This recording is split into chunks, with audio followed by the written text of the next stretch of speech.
12 सांसदों की जीत और ताकतवर हुए मोदी। 3 बड़े बिल्लों से अब संसद में कांपेंगे विरोधी। मोदी ने फिर से विपक्ष को धो डाला। लगातार जीत से राज्यसभा में पेश हुए बिल। अब मोदी करेंगे खतरनाक, राज्यसभा में धमाकेदार एंट्री। लेवल तो तब बढ़ गया जब योगी भी साथ आ गए।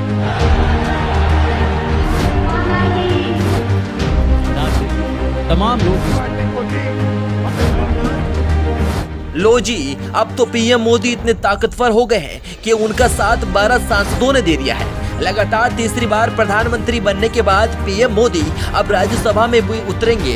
निर्विरोध जीतकर पीएम मोदी अब राज्यसभा में ऐसे बिल पास करेंगे जिससे विपक्ष को भी झटका लगने वाला है। एक बहुत बड़ी जीत पीएम मोदी ने हासिल कर ली है। वो कहते हैं ना कि एक दिन बाज के न उड़ने से आसमान कबूतरों का नहीं हो जाता, और अगर शेर घायल हो जाता है तो इसका मतलब ये नहीं कि कोई भी छेड़खानी करे।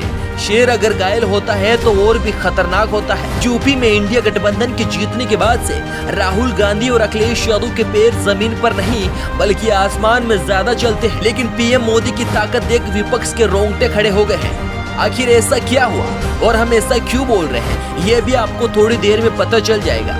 आपको याद होगा कि बीजेपी के बहुमत है, यानी कि जब एनडीए सरकार बनी तब मोदी सरकार बनी, वो भी तीसरी बार। ये भी विपक्ष ने कहा था। लेकिन निर्विरोध जीतने के बाद अब पीएम मोदी की ताकत भी बढ़कर 10 गुना हो गई है। जबकि योगी आदित्यनाथ अभी यूपी में पूरी ताकत झोंक रहे हैं और डे बाय डे तगड़ा प्लान बना रहे हैं जिसके जरिए 2027 का चुनाव जीता जाएगा। लेकिन उससे पहले उपचुनाव जीता जाएगा। योगी से तो अब अखिलेश यादव भी डर रहे हैं और मानो तो योगी आदित्यनाथ अब पूरा एक्टिव हो गए हैं। चलिए अब हम आपको बताते हैं कि मोदी इतना पावरफुल कैसे हो गए हैं। वीडियो के साथ बने रहें।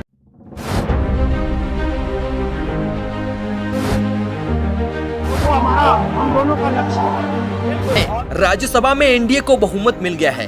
कारण 9 राज्यों की 12 सीटों पर होने वाले उपचुनाव से पहले ही सभी उम्मीदवार निर्विरोध चुन लिए गए हैं। ये सभी उम्मीदवार असम, बिहार और महाराष्ट्र की 2-2 सीटों पर और हरियाणा, मध्य प्रदेश, राजस्थान, त्रिपुरा, तेलंगाना व ओडिशा की 1-1 सीट पर जीते हैं।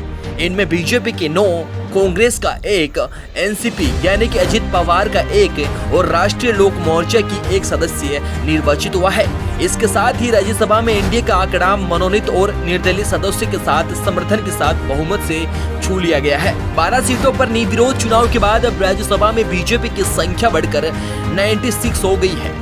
वहीं एनडीए की संख्या की बात करें तो ये भी बढ़कर 112 हो गई है। दोस्तों, विपक्ष की क्या हालत हो रही है, ये आप अपना ओपिनियन कमेंट बॉक्स में जरूर बताएं और वीडियो को लाइक, चैनल को सब्सक्राइब जरूर कर दें। Bureau report, Z news.